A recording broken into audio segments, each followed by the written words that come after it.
J'ai simulé 2 investissements et on va voir dans cette vidéo lequel atteint le million en premier et vous allez être choqués. Premier investissement, ça va être l'immobilier et le deuxième, ça va être la bourse, donc le S&P 500. Donc là, c'est vraiment un duel de titans, c'est un duel de tous les investissements qu'on parle le plus et on va voir concrètement c'est lequel le plus rentable des deux. Avec lequel est-ce qu'on arrive au million en premier? Lequel gagne la course concrètement? Première chose, l'immobilier. Je vais mettre 10 000 euros par an d'investissement. Donc là, certes, je mets beaucoup, mais c'est parce que pour que ça reste logique. On ne peut pas acheter de l'immobilier avec en dessous de 5 000 euros, en dessous de 6 000 euros. Non, c'est pas possible. Donc là, j'ai mis un chiffre rond, j'ai mis 10 000 euros.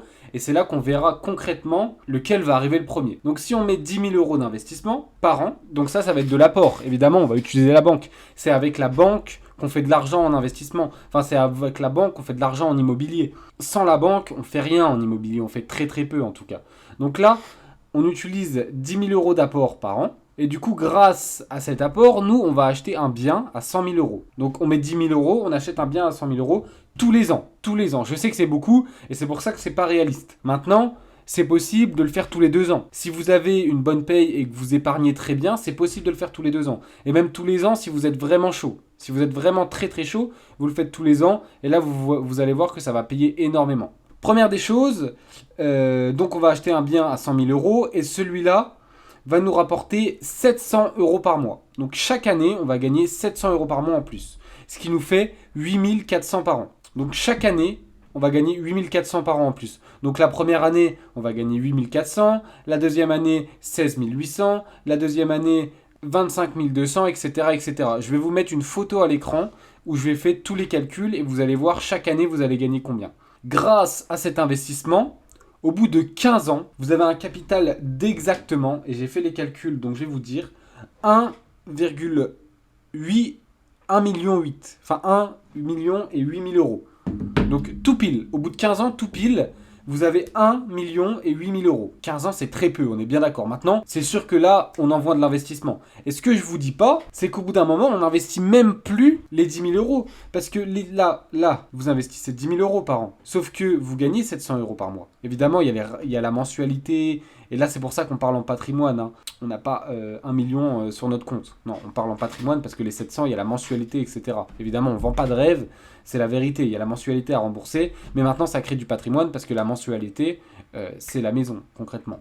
Donc, ce que je vous disais, c'est qu'on réinvestit même pas. Parce qu'au début, on met 10 000 euros par an. Mais au bout d'un moment, on va avoir du cash flow qui sort.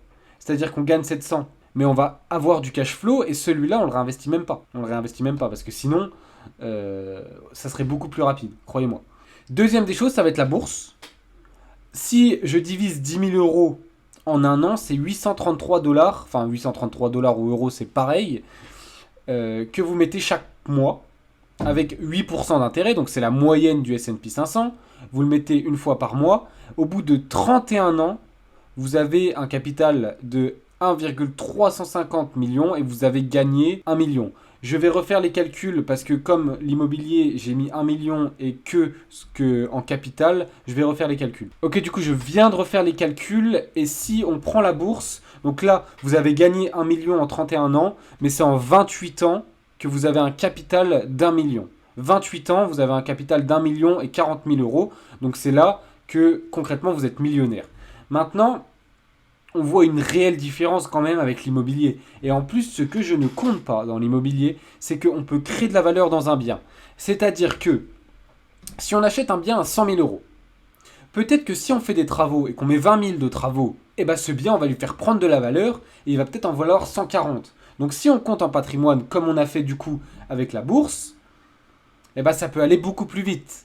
Très très vite même. Parce que si vous achetez 500 000 un immeuble à 500 000, que vous mettez 100 000, et ben peut-être que vous allez le faire estimer à 800 000.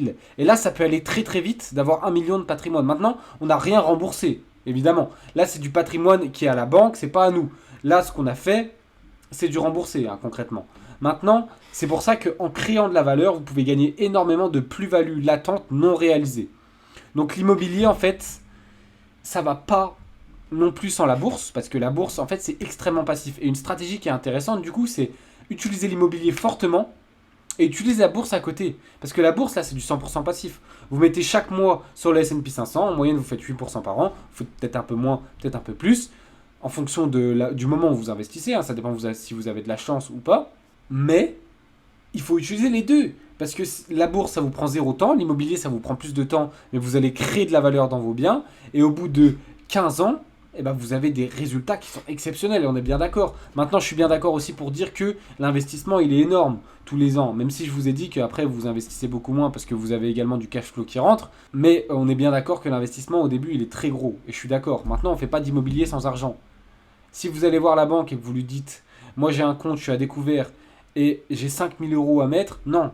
Non, non, ça marche pas comme ça. Il faut quand même des comptes qui sont propres. Faut être sérieux. Il n'y a pas d'argent sans argent dans l'immobilier. Et tous ceux qui disent que vous allez faire de l'argent sans apport, que la banque va vous prêter sans apport, sont des menteurs. Il faut de l'argent.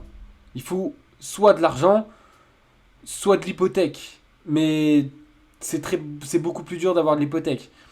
Donc, il faut de l'argent, vous allez mettre un apport, vous allez acheter un bien, vous allez en racheter, en racheter, en racheter. Et au bout du long terme, et c'est pour ça qu'on voit que 15 ans, c'est pas vendeur de rêve. Hein.